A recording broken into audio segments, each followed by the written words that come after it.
పరలోకమందున్న మా తండ్రి, మొదటి వర్తమానంలో కొన్ని సంగతులు తండ్రి మాతో మాట్లాడారు. మరికొన్ని సంగతులు తండ్రి మాకు అందించండి. సార్వత్రిక సంఘానికి జరుగుతున్న తండ్రి ఈ క్రైస్తవ ఆచార శ్రమ దినాల కూడికలలో సిలువను గూర్చిన తండ్రి అనేకమైన మార్మికమైన విషయాలు తండ్రి మేము ఆలోచించడానికి ప్రయత్నం చేయుచుండగా కొన్ని వారాలుగా తండ్రి ముఖాముఖిగా మాతో మాట్లాడుతున్నారు. ఈరోజు కూడా తండ్రి దైవం మీ సుతుడు తండ్రి ఇళ్ళలోనికి వచ్చినప్పుడు ఎలా అసూలు బాసాడో కొన్ని రుజువులు మేము చూడడానికి సహాయం అనుగ్రహిస్తారని కోరుతూ, ప్రత్యక్షంగా పరోక్షంగా వింటున్న వారందరినీ తండ్రి సిలువకు సంధి చేస్తారని అర్థిస్తూ క్రీస్తున్నామని ప్రార్థన సమర్పిస్తున్నాం తండ్రి. ఆమె త్వరగా కొన్ని విలువైన సంగతులు విందాం. చిన్న ప్రకటన. మనకి ఇంకా కొన్ని వారాలు ఇక్కడ మనకి చర్చ జరుగుద్ది. త్వరలోనే వేరొక ప్రాంతంలోనికి మనం వెళతాం. దగ్గరలోనే దేవుని చిత్తమైతే అన్నీ అనుకూలంగా జరిగితే మనం కొత్త చర్చలో అడుగు పెట్టబోతాం. దాని గురించి ప్రార్థించండి. దాని మీద ఆసక్తి ఉన్నవారు ఎవరైనా మమ్మల్ని సంప్రదించండి. కొన్ని విలువైన సంగతులు మనం విందాం. క్రైస్తవ్యానికి వాడుకగా ఆచారముగా ఈ లెంట్ డేస్ అనేవి అలవాటయ్యాయి. దీని యొక్క మూలాలు, వాటి యొక్క పరిస్థితులు, అసలు లెంట్ అంటే ఏంటి, ఇదొక పెద్ద చరిత్ర. ఇప్పుడు అది చెప్పడానికి సందర్భం కాదు, వీలైతే ఎప్పుడైనా చెబుతాను. ఈ శ్రమ దినాలు పాటించవచ్చా పాటించకూడదంటే పాటించాలని కొందరు, పాటించకూడదని కొందరు. కానీ నాకు ఒక విషయం నచ్చుతుంది. పాటించాలా పాటించకూడదని ఆర్గ్యుమెంట్ పక్కన పెడితే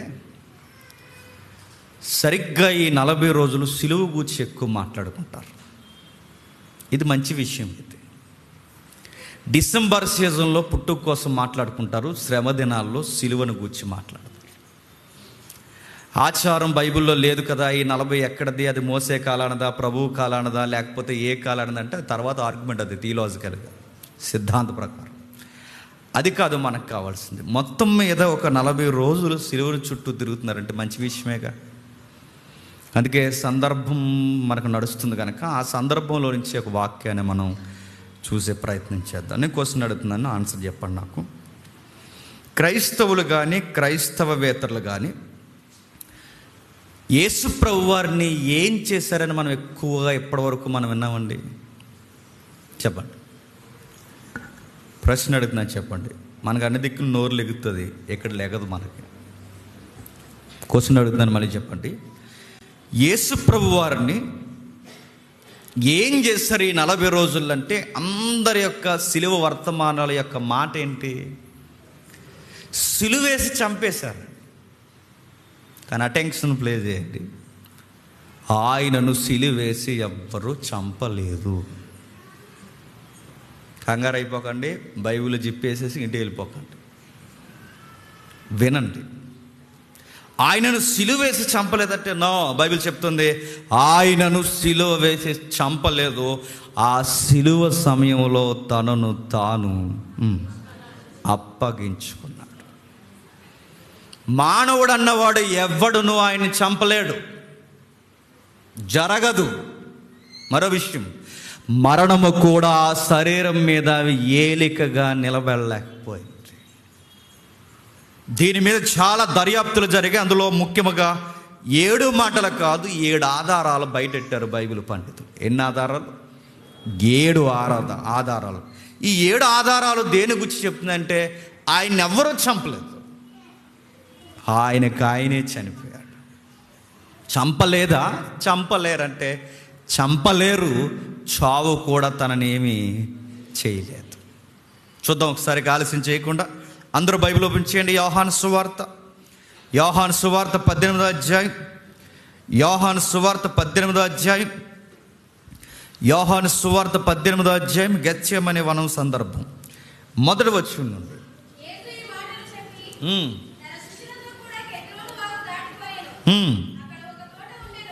అక్కడ ఒక తోట ఉండెను,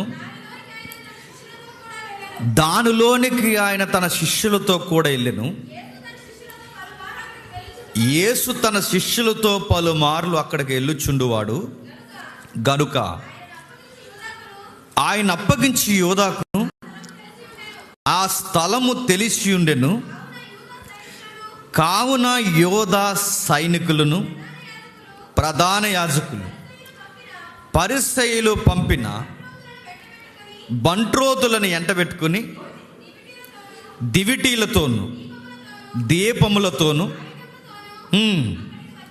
అక్కడికి వచ్చి ఆగుదాం. సందర్భం మనకు తెలుసు. జరుగుతున్న సందర్భాన్ని చూడండి, వీలైతే ఇమేజ్ కూడా చూడండి, మీరు ఇన్వాల్వ్ అవ్వచ్చు. అవుతుందా? గెత్సెమనే వనములో చిమ్మ చీకటి, అరెస్ట్ వారెంట్తో రోమా పోలీసులు వచ్చారు. విట్నెస్ను కూడా తీసుకొచ్చారు. సాక్షి ఎవడో బయటోడు కాదు. సాక్షి ఎవడు? శిష్యుడు. యూనివర్సల్ సూత్రం ఏంటి చెప్పిన, మన పక్కన ఉన్నోళ్ళే మనల్ని పొడిసేస్తారు. ఇప్పుడు గుర్తుపెట్టుకోండి. మన బంధువులే మన చేయిలు నరికేస్తారు. గుర్తుపెట్టుకోండి. మనం అనుకున్న వారే మనకు వెనకాల నుండి చెప్పండి. అది చంపడానికి ఆ కారణాలకి మార్గాలు ఎతికింది ఇస్కరియోతు యూదా. ఈ విషయం పక్కన పెడితే పోలీసులు వచ్చారు. వాళ్ళు వచ్చిన తర్వాత ఏం జరుగుతుంది? పోలీసులు అడుగుతున్నారు. వాళ్ళు ఎతుకుతున్నారట. ఎందుకంటే అది చీకటిగా ఉంది. పైగా యూదులందరికీ ఉండే వాళ్ళ యొక్క డ్రెస్ కూడా ఏంటంటే అందరు నిలువు టంగీలు వేసుకుంటారు. పైగా ఈ గెడ్డలు పొడవుగా పెంచుతారు వాళ్ళు. పైగా వాళ్ళ జుట్టు అంటే లాంగ్ హెయిర్ ఉంటుంది. అందరూ ఒకలాగా ఉంటారు వాళ్ళు. అందుకే అందరూ ఒకలాగే చీకటి ఉంటుంది కనుక ఆ రోజు టార్చ్ లైట్లు లేవుగా, దివిటీలు తప్ప. ఆ టైంలో గుర్తుపట్టేవాడు కావాలి. ఆ గుర్తుపట్టడానికి ఎవరంటే ఇస్కరియోతు యూదా. పోలీసులు వచ్చారు. మనకు కావాల్సిన ఆధారం వెతుకుతున్నాం. ఆ పోలీసులు వచ్చి మాట్లాడుతున్నారు. మీరు ఎవరిని ఎదుగుతున్నారని అడిగాడు ఆయన. ఎవరిని ఎదుగుతున్నారో ఆయనకు బాగా తెలుసు. మీరు ఎవరిని ఎదుగుతున్నారంటే నేను నజరేయుడైన యేసుని ఎదుగుతున్నామంటే ఆయన అన్నాడు, నేనే అన్నాడు. ఆ మాట దగ్గర ఏముందో చూడండి, 6వ వచనంలో, నేనే ఆయనని వారితో చెప్పగా వారి వెనకకు తగ్గి నేల మీద పడిరి. ఆగుతాం. మన క్వశ్చన్ ఏంటి? యేసుక్రీస్తు వారిని ఎవ్వరూ చంపలేదు. ఆయనంతటా ఆయనే చనిపోయాడు. ఆధారం ఏంటి సయ్యా అని అడిగితే మొదటి ఆధారం చెప్తుంది బైబిల్. ఆయన అడిగారట, ఎవరిని మీరు ఎదుగుతున్నారంటే వాళ్ళు అన్నారు, నజరేతులో పుట్టిన యేసునంటే ఆయనను నేనే అనగానే వాళ్ళు ఏమయ్యారట? పడిపోయారట. అడుగుతున్నాను, నేనే అనగానే ఎందుకు పడిపోయారు? అంటే తీవ్రవాదనా? కొడతాడనా? రొట్టెలు పెడతాడు, స్వస్థతలు చేస్తాడు తప్ప ఎప్పుడైనా కొట్టాడు ఈయన? ఎవరిని కొట్టలేదు. మరి ఎప్పుడు ఎవరిని ఏ విషయంలో రఫ్గా హ్యాండిల్ చేయని ఈయనకి ఎందుకు? పైగా పోలీసులు భయపడతారా? ఆడు ఎలాంటోడైనా ముందు కాళ్ళు మీద తన్ని ఆడి మెల్ల వంచి వెనకాలకి చేతులు ఒడిపెట్టి ఎవరో ఒకడు బేడీలు వేస్తారు, లేదంటే ఏదో వంచుతారు. అందుకే 2-3 వెళ్తారు. ఎందుకంటే ఒకరిని ఎవడైనా ఎదిరించినా ఇంకొక 2 తంతారని. అరెస్ట్కి వెళ్ళినప్పుడు ప్రిపేర్గానే వెళ్తారు. ఏదైనా జరిగితే మనం కూడా ఫైట్ చేయాలని ప్రిపేర్గానే వెళ్తారుగా. ఇక్కడ ఎందుకు భయపడినట్టు అంటే అక్కడ కొందరు మనుషులు ఉన్నారట. వాళ్ళు ఎవరున్నారు? యూదులలో నుంచి వచ్చిన ప్రధాన యాజకులు ఎవరైతే ఉన్నారో ఆ ప్రధాన యాజకుల యొక్క మనుష్యులు కూడా ఉన్నారు. మనకి వాడుక భాషలో మూలంలో ఏముందంటే దేవాలయంలో పనిచేసే వాళ్ళని కూడా సపోర్ట్కి పంపించారట. దేవాలయంలో పనిచేస్తున్న వాళ్ళకి ఏం తెలుస్తుందండి? వాక్యం తెలుస్తుందిగా. ఇప్పుడు మీరు ఎప్పుడు మీకు ఇష్టం ఉన్నా లేకపోయినా ఎక్కువ ఈ చర్చిలో గడిపితే ఏదో ఒక వాక్యం మీకు గుర్తుండదా? ఏదో ఒక వాక్యం పనిచేస్తుందిగా. ఇప్పుడు వీళ్ళందరూ పోలీసులతో పాటు పైగా వీళ్ళందరూ ఆ సంస్కృతి ఎరిగిన వారు కనుక నేనే అన్న శబ్దానికి పడిపోయారు. నేనే అంటే ఎందుకు పడిపోతారంటే సరిగ్గా ఇదే ప్రశ్న మోసే దగ్గర వచ్చింది. మోసే అడుగుతాడుగా, నువ్వెవరని అడిగితే నేనేం చెప్పనయ్యా అని అడిగితే మోసేకి దేవుడు అంటాడు అయామ్ అంటాడు. ఇక్కడ వర్డ్ ఏంటో తెలుసా? మీరు ఎవరిని ఎతుకుతున్నారంటే మోసే దగ్గర ఏ సమాధానం అయితే చెప్పాడో అయామ్ అని అదే సౌండ్ చెప్పాడు. ఒక రచయిత ఇలా అన్నాడు, ఏమన్నాడంటే, దేవుడి పేరు దేవుడు నోటే వచ్చేసరికి ఆ శక్తికి ఆ రోజు పోలీసులు నిలబడలేకపోయారట. నేనే అన్నది జనరల్గా ఇచ్చే ఆన్సర్ కాదు, నేనే అంటే నేను యెహోవాని అని చెబుతున్నాడు ఆయన. అదేంటండి యెహోవా దేవుడు వేరు, యేసుక్రీస్తు వేరు కదంటే, మీకు దీని మీద ఒక 9 సబ్జెక్టులు చెప్పాం, వీలైతే ఇంటికి వెళ్ళిన తర్వాత వినండి. మరి పొద దగ్గర మాట్లాడింది యెహోవా, తండ్రి అయిన యెహోవా కదంటే, మీరు మళ్ళీ చదవండి. ఆ పొదలో నుంచి మాట్లాడింది తండ్రి అయిన యెహోవా మాత్రమే కాదు, కుమారుడైన యెహోవా కూడా మాట్లాడు. అక్కడ అయామని మోసేత అన్నది ఎవరు అంటే ఆ పొద దగ్గర చెప్పండి, ప్రభువే యేసుక్రీస్తు వారే మాట్లాడి నేనే ఉన్నవాడను. ఇక్కడ అదే సందర్భం చెప్తున్నట్టే, గెత్సెమనే వనములో వాళ్ళ భయపడిపోవడానికి కారణం నేనే అంటే, మోసేకి ఏ సందర్భం అయితే చెప్పాడో అదే సందర్భం వాళ్ళకి చెప్పేసరికి ఏమైపోయారట, దేవుని శబ్దం దేవుని నోటే వచ్చేసరికి తట్టుకోలేక పడిపోయారు. ఇప్పుడు ప్రూఫ్ మనకు కావాలి. ఇలా చిమ్మ చీకట్లో దివిటీల చేతుల కింద పడిపోతే తప్పించుకుని వెళ్ళిపోవడానికి అవకాశం ఉందా లేదా? నా మాట మీకు అర్థమవుతుంది. మన క్వశ్చన్ దగ్గరికి వద్దాం మళ్ళీ. ఇప్పుడు ఇలా పడిపోయారండి, పట్టుకోవడానికి వచ్చిన వాళ్ళు పడిపోయిన వెంటనే ఆయన వెళ్ళిపోయే అవకాశం ఉందా లేదా? అది చీకటి, పైగా దివిటీలతో పడిపోయారు. ఇలా పడిపోయినప్పుడు ఆయన వెళ్ళిపోతే మళ్ళీ పట్టుకోవడం, దేవాలయంలో తప్పించుకుని వెళ్ళిపోలేదు ఆయన పలుమార్లు చంపేద్దాం అనుకున్నారు, వెళ్ళిపోలేదు ఆయన. చాలాసార్లు ఆయన తప్పించుకుని వెళ్ళిపోయిన దాఖలాలు ఉన్నాయి. మరి ఇక్కడ కూడా తప్పించుకునే అవకాశం ఉంది. ఎందుకు వెళ్ళలేదంటే, ఆయన పూర్తి ఇష్టంతో సిలువకు చెప్పండి ఎదురెళ్తున్నాడు. మీరు ఎవరిని ఎదుగుతున్నారంటే, ఇదిగో మేము నజరేతులో పుట్టిన యేసుని అని అడిగితే, నేనే ఆ మోసేకి చెప్పిన శబ్దం చెప్పేసరికి తట్టుకోలేకపోయారు, పడిపోయాడు. ఆయన తప్పించుకుని వెళ్ళిపోయే అవకాశం ఉంది. కానీ తాను తప్పించుకోకుండా అప్పగించేమని చెప్పిన, వీళ్ళని ఏం చేయకండి, వీళ్ళని పంపించేయండి, నన్ను అరెస్ట్ చేయండి అన్నాడు. కసాయి వాడికి ఒక గొర్రె పిల్లని అప్పగిస్తే పరిస్థితి ఎంత ఘోరంగా ఉంటుందో, తన సిలువకి తనను తానే చెప్పండి అప్పగించుకుంటున్నాడు. మళ్ళీ క్వశ్చన్ అడుగుతున్నాను, తనని ఎవ్వరూ చంపలేదు, తనకు తానే చనిపోయాడు. రెండవ ఆధారం మత్తయి సువార్త 27వ అధ్యాయం, జాగ్రత్తగా వినండి. మత్తయి సువార్త 27వ అధ్యాయం. ఏలీ ఏలీ లామా సబక్తాని అని బిగ్గరగా కేకలు వేసెను. ఆ మాటకు నా దేవా నన్ను ఎందుకు చేయి విడిచితివని అర్థము. అక్కడ నిలిచి ఉన్న వారిలో ఆ మాట విని, ఇతడు ఏలియా అని పిలుచుచున్నాడనెను. మళ్ళీ క్వశ్చన్ రేజ్ చేస్తున్నాను. ఆయన ఎలా అరిచాడట? బిగ్గరగా అరిసి. అబ్జర్వ్ చేయండి. గెత్సెమనే వనములో ఆయన రోదన చేసినప్పుడు ఆయన శరీరం నుంచి ఏమొచ్చిందట? రక్తం వచ్చేసింది. నెక్స్ట్ సుమారు 2 రోజులు 3 రోజుల నుంచి ఆయనకి ఏం లేదండి, భోజనం లేదు. నెక్స్ట్ కొరడాలతో కొట్టినప్పుడు నీళ్లు కారినట్టు రక్తం ఎలా కారిందట? భీకరంగా రక్తం కారిపోయిందట. నెక్స్ట్ గెత్సెమనే వనములోనూ రక్తం పోయింది, కొరడాలతో కొట్టినప్పుడు కూడా రక్తం పోయింది.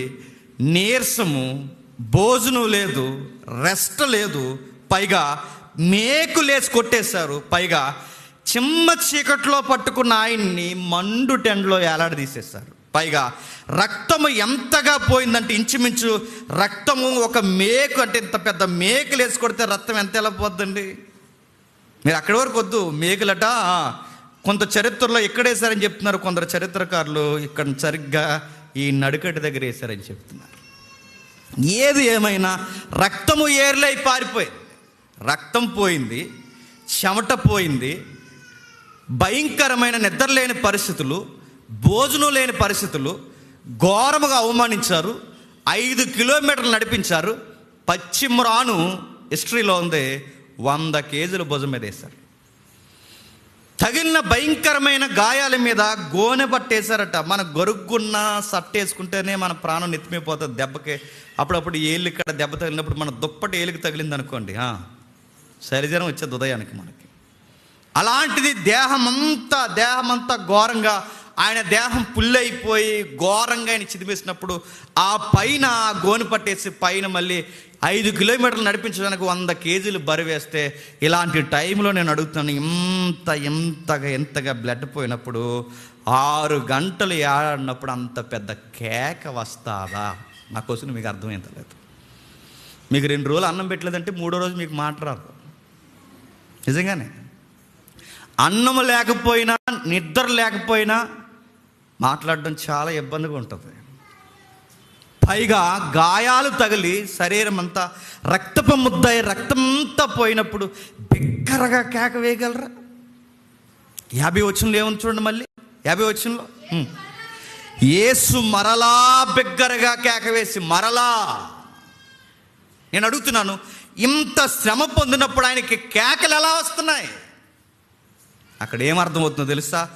ఇంత శ్రమ కూడా ఆయన్ని ఏమాత్రం ఆయన శక్తిని చెప్పండి తగ్గించలేకపోయారు. ఏమాత్రం ఆయన శక్తిని తగ్గించలేకపోయే కనుక ఆయన తనను తానే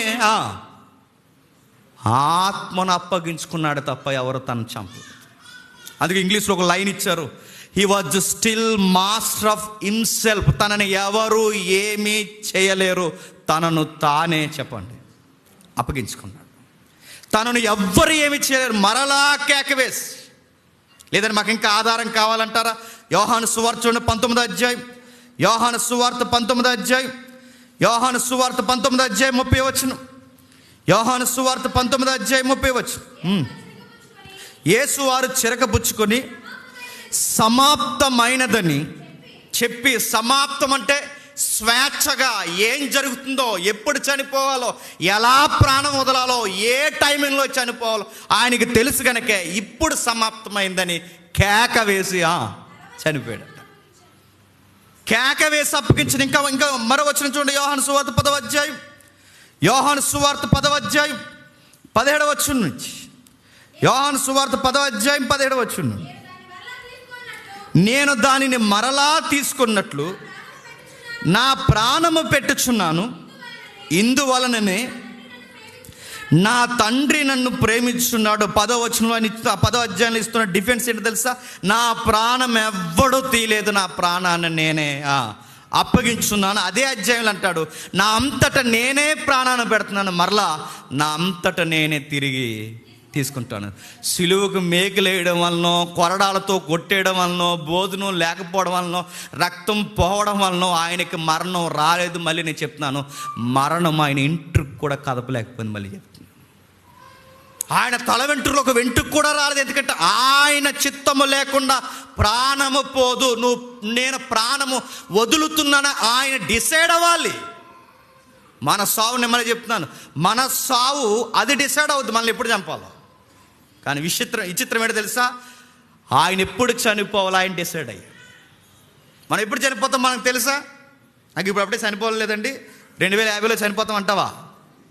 కానీ ఆయనకు తెలుసు, ఎక్కడ పుట్టాలో తెలుసు, ఎక్కడ నిద్రపోవాలో తెలుసు, ఏ గోత్రంలో రావాలో తెలుసు, ఏ మార్గాన్ని నడవాలో తెలుసు, ఎలా చనిపోవాలో తెలుసు, అది సిలువ ద్వారా చనిపోవాలని తెలుసు, ఏ టైంకి చనిపోవాలో తెలుసు, ఎలా మరణించాలో తెలుసు. అందుకే రచయిత ఏమన్నాడు తెలుసా? మరణము ఆయన్ని ఏమీ చేయలేకపోయింది. దేవుని కుమారుని ఆయన సుతుని మీద మరణము ఏలుబాటు చేయలేకపోయింది.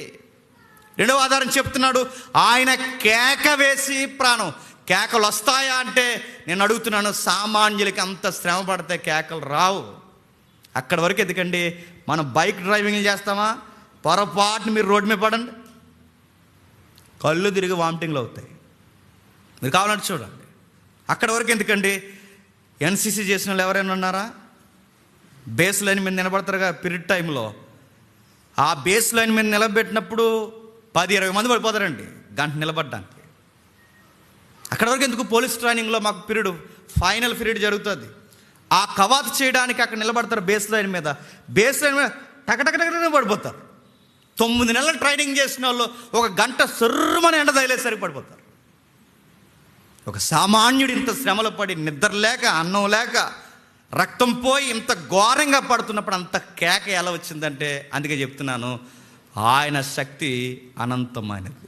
సంపూర్ణమైన మానవుడిగా కనబడుతున్న ఆయన ఆ మానవ దేహంలో మరణం ఆయన మీదకి రాలేకపోయింది. మూడో ఆధారం చూడండి, యోహాను సువార్త మూడో ఆధారం, యోహాను సువార్త 19వ అధ్యాయం, యోహాను సువార్త 19వ అధ్యాయం, యోహాను సువార్త 19వ అధ్యాయం 28వ వచనం. సమప్తము అప్పటికి సమాప్తమైనదని యేసుక్రీస్తు వారు ఎరిగి లేఖనము నెరవేరినట్లు నేను దప్పికొనుచున్నానెను. ఏంటట? లేఖనము నెరవేరినట్టు. మళ్ళీ క్వశ్చన్ అడుగుతుందని చెప్పండి. 3 రోజుల నుంచి నిద్ర లేదు, 3 రోజుల నుంచి భోజనం లేదు, 3 రోజుల నుంచి ఆయనకి ఏ కొసాన రెస్ట్ లేదు. అలాంటి టైంలో లేఖనాలు ఆయనకి జ్ఞాపకం ఉన్నాయట. ఒక ఆయన అన్నాడు, అలాంటి సిచ్యువేషన్లో ఆయన మానసిక స్థితి ఎంత అద్భుతంగా ఉందన్నాడు. నేను అడుగుతున్నాను, మనం 3 రోజులే కాదు, 3 రోజులు 3 పూటలు గట్టిగా తిన్నాం లేదా? ఈ చర్చకు వచ్చే సమయం తిన్నామా? 3 పూటలు గట్టిగా తిన్నాం, చక్కగా రెస్ట్ తీసుకున్నాం, వచ్చాం. క్వశ్చన్ అడుగుతున్నాను, లేఖనము నెరవేరినట్లు నేను దప్పుకొనుచున్నానన్న మాట మనకేమైనా జ్ఞాపకం ఉందండి? ఎక్కడుందో అది? నా మాట మీద సుఖంగా బతుకుతున్న మనకి ఆ మాట ధర్మశాస్త్రంలో, కీర్తనలో ఎక్కడుందో మనకు తెలుసా? తెలియదు మనకి. కానీ ఇంత శ్రమ అనుభవిస్తున్న టైంలో ఆయన లేఖనాలు మర్చిపోవట్లేదంటే అదే ఆయన జ్ఞాపక శక్తి, మేధాశక్తి అద్భుతం. మూడో ఆధారం ఏంటో తెలుసా? ఆయన శ్రమలలో ఆయన జ్ఞాపక శక్తి, వాక్యము ఎక్కడికి పోలేదు, ఎవ్వరు చెప్పండి తీయలేదు. ఆయన మానసిక స్థితి కృంగిపోలేదు. ఒక గాయం తగిలితేనే సాయంత్రానికి మనకు సలిజ్వరం వస్తుంది, ఒక ఇబ్బంది కలిగితేనే సాయంత్రానికి మనకు మూలకపోయి దుప్పటి కప్పుకుని పైనుంచి ముసుకేసుకుని అలా కూర్చొని చూస్తాం అలాగా. కానీ యేసుక్రీస్తు వారు ఇంత శ్రమ పడుతున్నప్పుడు ఆయన లేఖనాలు కోట్ చేస్తున్నాడట. ఎక్కడ కోట్ చేస్తున్నాడో ఆ కీర్తనలో ఉన్న మాట కోట్ చేస్తున్నాడు. ఎక్కడుంది? 69వ కీర్తన చూడండి, 69వ కీర్తన 21వ వచనం, 69వ కీర్తన 21వ వచనం. వారి చేదును నాకు ఆహారముగా పెట్టిరి, నాకు దప్పుకైనప్పుడు చిరకను త్రాగనిచ్చిరి. ఏంటట? ఈ మాట ఎక్కడుంది? ఇదిగో కీర్తనలో ఈ లేఖనము నెరవేరినట్లు నేను దప్పుకొనుచున్నాను. మూడో ఆధారం ఏంటో తెలుసా? తానంతట తానే ప్రాణం పెట్టాడనడానికి ఆధారము లేఖనాలు ఆయన గుర్తున్నాయి. లేఖనం చెప్పినట్టే మరణిస్తుంది. కొంచెం డౌట్ వస్తుంది ఇక్కడ. లేఖనం చెప్పింది కాబట్టి ఈయన చనిపోతున్నాడా? ఇలా జరగబోతుందని లేఖనం ముందే చెప్పిందా? లేఖనం చెప్పింది కాబట్టి ఇలా చనిపోవట్లేదు, ఇలా జరుగుద్దని లేఖనం ముందే చెప్పింది. కొంచెం వివరణ. ఎందుకు మరి లేఖనాలు కోట్ చేస్తున్నాడు? అదిగో మీరు ధర్మశాస్త్రాన్ని మీరు బాగా చదువుతారుగా, అక్కడ రాయబడిన ప్రకారమే మనుష్య కుమారుడు వెళ్ళిపోతున్నారు, మీరు నమ్మండి. తనను తాను అప్పగించుకున్నాడు. మొదటి యోహాను పత్రిక చూడండి, 3వ అధ్యాయం. మొదటి యోహాను పత్రిక 3వ అధ్యాయం, మొదటి యోహాను పత్రిక 3వ అధ్యాయం, మొదటి యోహాను పత్రిక 3వ అధ్యాయం 16వ వచనం.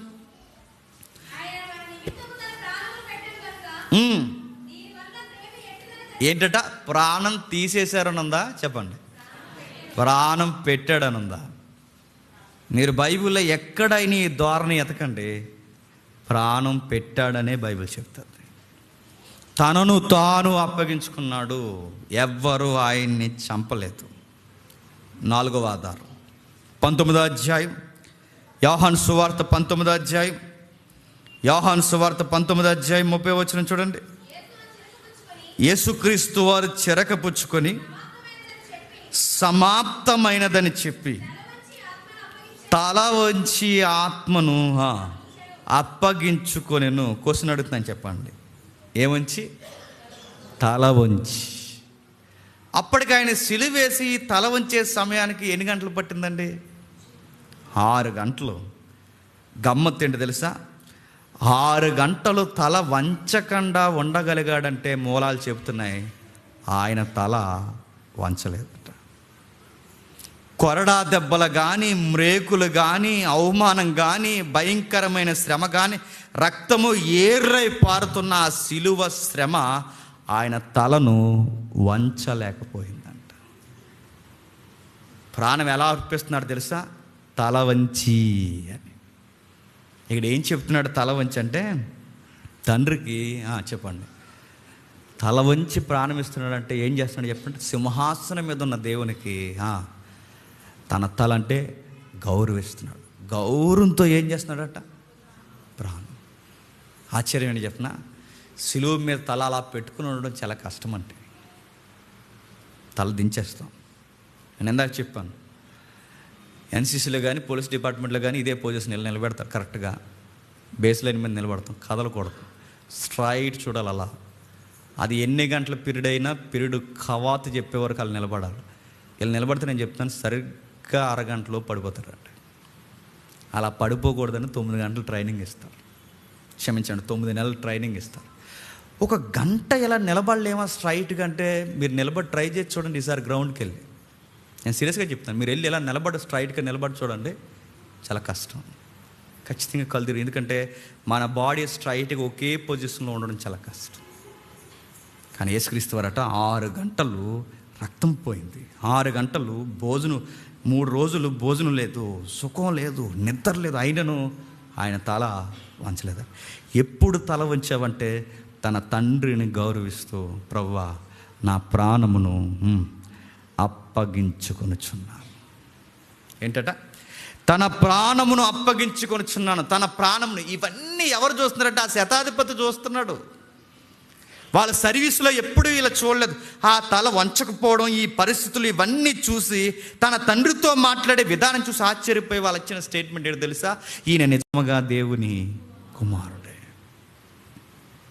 మరొక ఆశ్చర్యకరమైన విషయం, సిలువ శ్రమ పడుతున్న ఎవరైనా పచ్చిబూతులు తిడతారంటే హిస్టరీలో ఉంది. ఇప్పుడు ఎవడైనా పెళ్ళిని మనం కొట్టేసాడు అనుకోండి, గౌరవనీయులైన శ్రీశ్రీ అంటావా? వాళ్ళ అమ్మని, వాళ్ళ నాన్నని చెప్పండి. మన బూతులు రాకపోయినా వాట్సాప్లో, క్షమించండి, యూట్యూబ్లో చూసైన బూతులు నేర్చుకొని ఖచ్చితంగా తిడతామా? మనల్ని భయంకరంగా హింసించిన వాళ్ళని మనం తిడతాం ఖచ్చితంగా. మన మాట అంటేనే తిడతాం. మనల్ని బాధిస్తేనే తిడతాం. ఇంత సిలువకు కొట్టి ఆయన మేకులేసి రక్తం కాచేస్తుంటే ఒక్క పచ్చిబూత ఆయన నోట అంట రాలేదట. ఏం మాట్లాడుతున్నాడు ఆయన? అందరూ అంటున్నా వింటున్నాడు. పైగా తన తండ్రి వైపు చూస్తూ తల దించి ప్రాణం ఇచ్చాడు. అంటే గౌరవంతో ప్రాణం ఇచ్చాడు. తల దించడం అంటే ప్రాణం పోయింది కాబట్టి తల దించడం లేదు. ప్రాణం తండ్రికి అప్పగించేస్తున్నాడు కాబట్టి తల దించాడు. ఇప్పుడు ఆల్రెడీ తల దించే ఉందనుకోండి, దించిన తల దించాడంటే అర్థం లేదు. తల వంగలేదు కాబట్టి దించాడంటే దానికి అర్థం ఉంది. తన తండ్రికి తల దించాడంటే దాని అర్థం ఏంటి? తండ్రి ఇదిగో నిన్ను నేను గౌరవిస్తాను, నిన్ను గౌరవించి ఇదిగో నా ప్రాణాన్ని గౌరవపదంగా నీకు అప్పగించేస్తాను. తల వంచి చచ్చిపోయాడు. అందుకే చుట్టూ ఉన్న వాళ్ళు అన్నారట, ఈయన నిజముగా దేవుని కుమారుడు. మరొకటి చూద్దాం, చూడండి.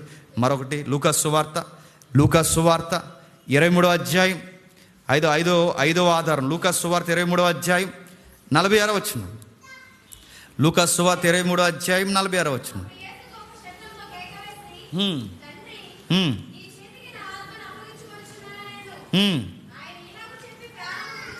ఏంటట? తండ్రి నీ చేతికి నా ఆత్మను అప్పగించుకొనుచున్నాను. మళ్ళీ అడుగుతున్నాను నేను, తన చేతికి తన ఆత్మను ఏం చేస్తున్నాడట? అప్పగించుకొనుచున్నాడు. ప్రభువా నా ప్రాణం పోతుంది, ఇక నువ్వే చూడడం లేదు. ఏమంటున్నాడు? తన ప్రాణాన్ని అప్పగించుకున్నాడు. బైబిల్లో మీరు ఎక్కడైనా చూడండి ప్రాణాన్ని అప్పగించిన దాఖలాలు ఉన్నాయా? స్టెఫను అంటాడు ఏమని అపోస్తుల కార్యంలో, నా ప్రాణము చేర్చుకో అంటాడు. చేర్చుకో వేరు, నా ప్రాణం ఏదో ఒక వాటర్ బాటిల్ ఇచ్చినట్టు, ఒక మెటీరియల్ ఇచ్చినట్టు నా ప్రాణాన్ని ప్రభువా నీకు అప్పగిస్తున్నానంటే పూర్తిగా తనను తాను చంపుకోవడానికే డిసైడ్ అయిపోయాడు. అదేంటి? ఆయన తనను తాను బలి చేసుకుంటే కానీ, మరణాన్ని స్వాగతిస్తే కానీ మరణం రాదంటే, మళ్ళీ నేను చెబుతున్నాను, ఆయన మరణానికి స్వాగతం చెబితే కానీ ఆయనకి మరణం వాళ్ళ సిలువ వేయనియండి, ఎన్ని కొరడాల చేత కొట్టనివ్వండి, ఎన్నన్నా చేయనియండి, మరణం ఆయన దగ్గరికి రాలేదు. అక్కడి వరకు ఎందుకండి? మోసే యెహోవా మాట విని 40 సంవత్సరాలు నడిస్తేనట, నడిచిన మోసే మరణం దగ్గర రాయబడింది ఏంటో తెలుసా? ఆయన కనుదృష్టి తగ్గలేదట, ఆయన సత్తువ మందగించలేదట, కనుదృష్టి అంటే మాటిని నడిచినోడికే బాడీలో ఏ ప్రాబ్లమ్స్ రాకపోతే, బాడీని ఇచ్చినోడు, జీవితాన్ని ఇచ్చినవాడు, సర్వ సృష్టికి ఆధారమైన వాడి మీదకి మరణం వచ్చి ఏలుబాటు చేయగలదా? కంగారడిపోయింది, రాలేకపోయింది. ఆయన అధికారం వచ్చి నన్ను కబలించని చెబితే కానీ అది రాలేదు. నేనే అని తనను తాను అప్పగించుకుంటే కానీ ఎవడు అరెస్టు చేయలేడు. ఇదిగో నేనే అని ముందుకెళితే కానీ ఆయన ఎవరు బంధించలేరు. అసలు మరణం కూడా ఆయన బంధించి ఉంచుట అసాధ్యం. అందుకే ఆ యోహాను సువార్త మళ్ళీ చదవండి, ఏమని చెప్తున్నాడు? ఆ యోహాను సువార్త 10వ అధ్యాయం 17-18 వచనాలు. యోహాను సువార్త 10వ అధ్యాయం 17-18 వచనాలు. నేను మరలా తీసుకున్నట్లు నా ప్రాణమును పెట్టుచున్నాను, ఇందువలననే నా తండ్రి నన్ను ప్రేమించుచున్నాడు. కిందికి ఎవడును నా ప్రాణము తీయలేడు, నా అంతట నేనే దానిని పెట్టుచున్నాను. ఎవడు తీశాడు? పిలాతగాడు చంపాడని తప్పుడు స్టేట్మెంట్. యూదులు చంపేశారన్నది తప్పుడు వ్యాఖ్యానము. సైనికులు పొడిచి ఆయన చంపేశారన్న తప్పుడు వ్యాఖ్యానం. అప్పుడప్పుడు మనం ఫ్లోలో మాట్లాడతాం, యేసుక్రీస్తు వారిని సిలువ వేసి చంపేశారు. కాదు, ఆయన సిలువ మీద చనిపోవాలని డిసైడ్ అయ్యాడు. తనను ఎవ్వరూ చంపలేదు, తాను చనిపోవాలని నిర్ణయించుకున్నాడు. ఎవ్వడికి తన ప్రాణం మీద అధికారం లేదు, తన ప్రాణం మీద తనకి అధికారం ఉంది. అధికారంతో ప్రాణం పెట్టాడు, అధికారంతోనే 3వ దినాన్ని తిరిగి లేపాడు. తన ప్రాణం మీద పిలాతుకు కానీ గవర్నర్కి కానీ ఎవ్వడికి అధికారం లేదు. నా అంతటి నేనే ప్రాణం పెట్టాను. అందుకే చూడండి, స్టెఫను ప్రాణం పెట్టాను అండో, నా ప్రాణాన్ని చేర్చుకో అంటాడు. కానీ యేసుక్రీస్తు వారు ప్రాణం అప్పగించుచున్నాను, ప్రభువా తీసుకో, ఇంక చాలు, ఇంక నేను వచ్చేస్తున్నాను అన్నాడు. ఎందుకు వచ్చేస్తున్నావు అంటే సమాప్తమైపోయింది. 6వ ఆధారం అదే యోహాను సువార్త 19వ అధ్యాయం 31-33 వచనాలు చూడండి. ఆ దినము సిద్ధపరచు దినము, మరుసటి విశ్రాంతి దినము మహాదినము గనక ఆ దేహములు విశ్రాంతి దినమున సిలువ మీద ఉండకుండానట్లు వారి కాళ్ళు ఎరగగొట్టించి యూదులు పిలాతుని అడిగారు. ఇక్కడ క్వశ్చన్ రేజ్ అవద్దు మనకి, జాగ్రత్తగా వినండి. వాళ్ళ సిలువ మీద ఉన్న వారిని చనిపోకపోతే చంపేస్తారట. అంటే వెంటనే చనిపోరా సిలువ? అందుకే సిలువని ఎందుకు ఘోరమైన మరణం అంటారంటే వెంటనే చనిపోరండి, అది ప్రాబ్లం. అక్కడ బాడీ ఆకాశానికి భూమికి మధ్య 2-3 రోజులు అలా వేలాడుతూ ఉంటుంది. ఎంత హింసండి! మరణం ఒక్కసారి రాదు. అది ఎలా వస్తుందో తెలుసా? స్లోగా మెల్లమెల్లగా. ముందుగా ఏమవుతుంది తెలుసా? కిడ్నీలు పోతాయి, తర్వాత ఊపిరితిత్తులు ఊపిరి అందడం మానేస్తుంది, తర్వాత బ్రెయిన్ స్లోగా డెడ్ అవడం స్టార్ట్ అవుతుంది, తర్వాత రక్తం పోవడం వలన హృదయం యొక్క స్పందన తగ్గదు. అంటే 1 by 1 ఒక్కొక్క అవయవం మెల్లమెల్లగా చచ్చిపోతుంది. అందుకే సిలువ మరణం ఘోరమైనది. మినిమం ఏ ఖైదీ అయినా, మీరు సిలువ చరిత్రలు చదవండి, మినిమం ఏ ఖైదీ అయినా సుమారు 2 రోజులు 3 రోజులు అలాగ ఏలాడి చచ్చిపోతారు. వెంటనే చంపేస్తే ఇప్పుడు అడుగుతున్నాను, వెంటనే టపాలను కాల్సాం కదా, పెద్ద అది వాళ్ళకి పెద్ద సావు కాదు అది. ఆయన ఎలా చంపాలి? హింసించి చంపాలి. అందుకే సిలువ హింసించి చంపుతారు. అది మణిపూర్లో క్రైస్తవుని చంపుతున్నారుగా, వెంటనే చంపలేదు వాళ్ళు. ముందు గుండు తీశారు, బతుకుండగానే ముందు గుండు తీశారు, కన్ను తీసేశారు, లేదా మెదడు మీద కొట్టారు.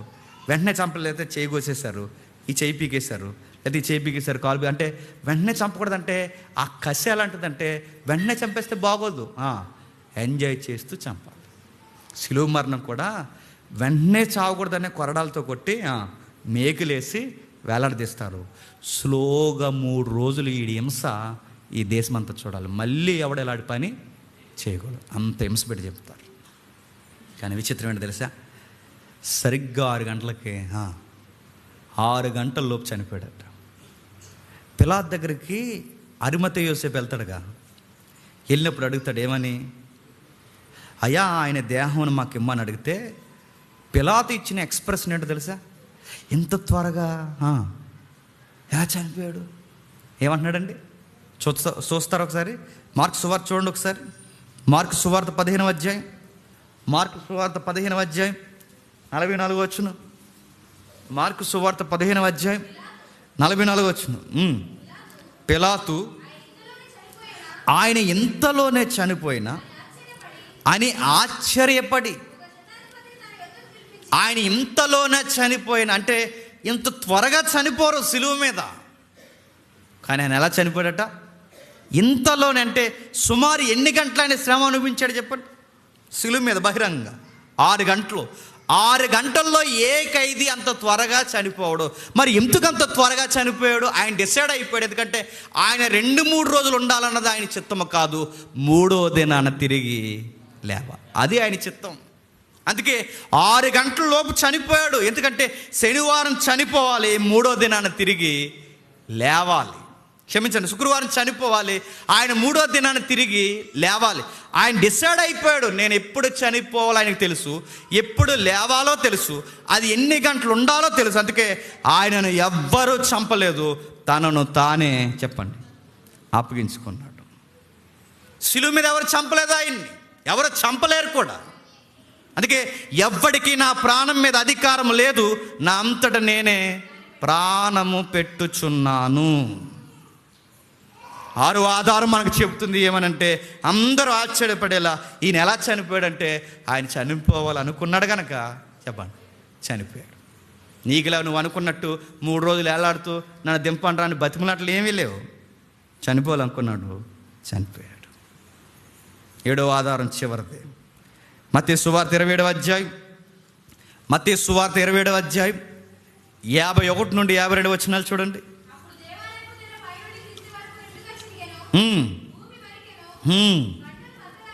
బండలు బద్దలాయిను, సమాధులు తెరవబడెను, నిద్రించిన అనేక మంది పరిశుద్ధుల శరీరములు లేచెను. వారు సమాధుల్లో నుండి బయటకు వచ్చి ఆయన లేచిన తర్వాత పరిశుద్ధ పట్టణంలోనికి ప్రవేశించిరి. ఆగుదాం. ఎన్ని పాయింట్స్ ఉన్నాయండి ఇక్కడ? సుమారు ఒక 4 పాయింట్స్ ఉన్నాయి చూడండి. ఆయన మరణించిన ఆ గడియల్లో ఏం జరుగుతుందో 4 విషయాలు జరిగాయట. దేవాలయపు తెర అడ్డుగా చిరిగిపోయిందంట. దేవాలయపు తెర చిరిగిపోవడం ఏంటి? మనకు ధర్మశాస్త్రం తెలిస్తే అర్థమవుద్ది. దేవునికి మనుషులకు ఒక అడ్డుగోడ ఉండేది ఎప్పుడు, ఆ అడ్డుగోడ ఏమైంది?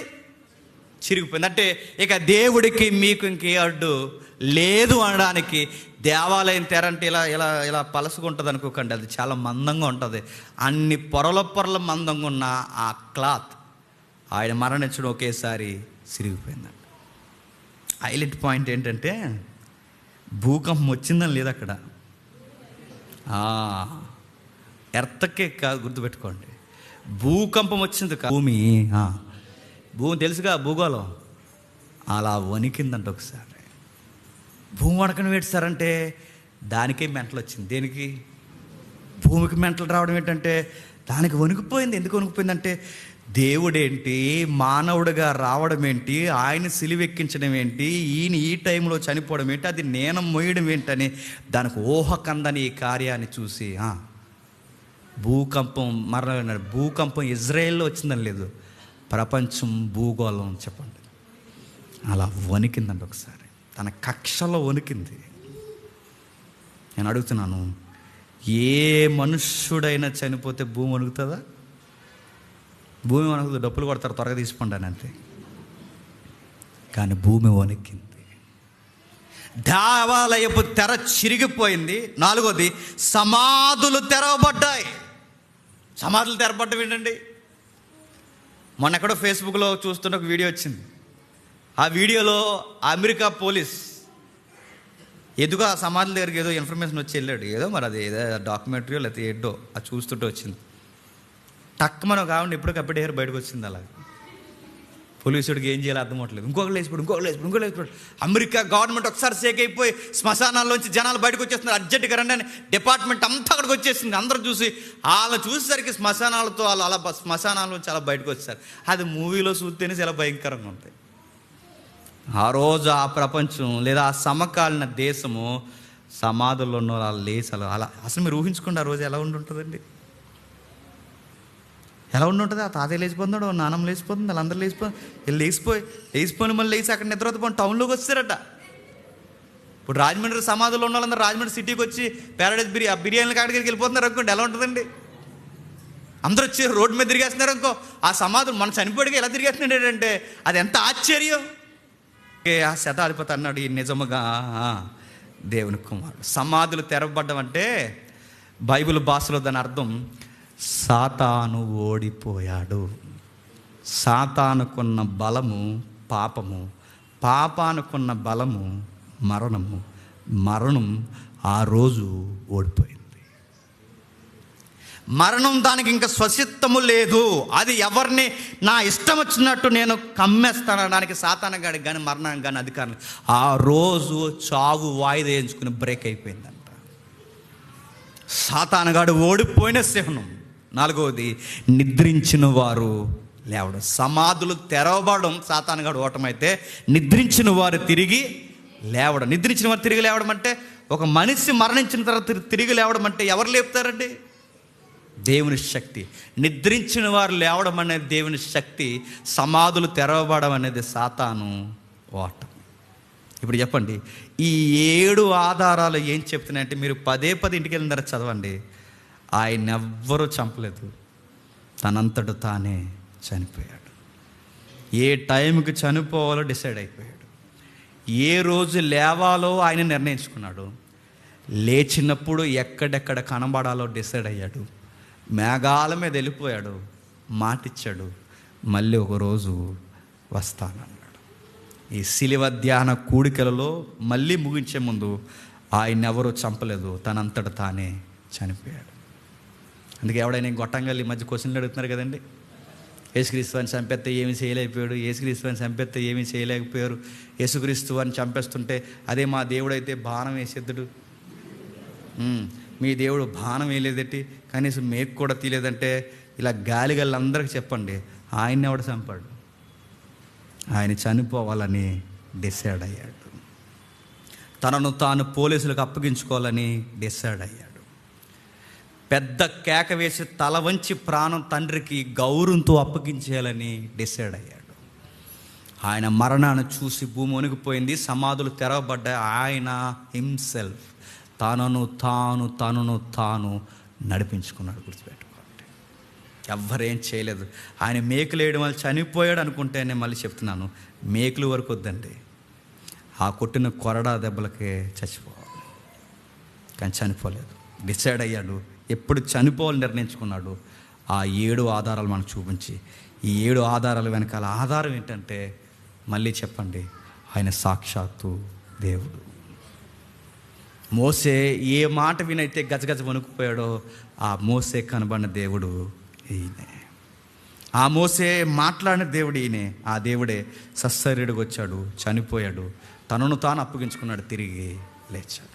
ఎవరు ఆయన చంపలేదు, ఆయన్ని చంపేసి సిలివేసేశారని బైబిల్ స్టేట్మెంట్ మనం అంత గొరుకుగా ఇప్పుడు సరిపెట్టకండి. బైబిల్ సారం చెప్తుంది, తనను తాను అప్పగించుకున్నాడు. దేవుడు మిమ్మల్ని దీవించును గాక. ప్రార్థన చేసుకుందాం. ప్రేమగల తండ్రి, కృపగల దేవ తండ్రి, మా బలహీనతల్లో, మా ఇబ్బందుల్లో మా ఓపికనిచ్చి తండ్రి మాతో మాట్లాడినందుకు మీకు స్తుతులు, స్తోత్రములు దేవ. విలువైన మాటలు అందించారు. ఈ శిలువ ధ్యాన కూడికలలో తండ్రి సిలువ చుట్టూ జరిగిన సన్నివేశాలు చాలా గొప్పవి తండ్రి. ఎన్నో మార్లు మేము చదివినను మాకు ఎన్నో వింతైన సంగతులు తండ్రి ఈ అధ్యాయాల్లో రాయబడ్డాయి. తనను ఎవ్వరూ చంపలేదు, తనను తానే అప్పగించుకున్నాడు. తన ప్రాణం మీద తనకు అధికారం కలదు, ప్రాణం తిరిగి తీసుకోవడానికి అధికారం కలదు.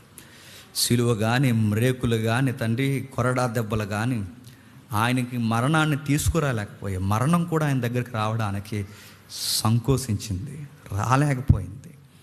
ఆయన సత్తువ తగ్గలేదు తండ్రి. ఆయన బిగ్గరగా కేక వేసి తండ్రి లేఖనం ఏముందో ఆయన గుర్తు చేసుకుని తల వంచి ఈ విధముగానే నా తండ్రిని గౌరవించాలని తండ్రి ఆయన మరణించిన విధానం మాకు ఈ రోజుకి ఎప్పటికీ ఆశ్చర్యకరం.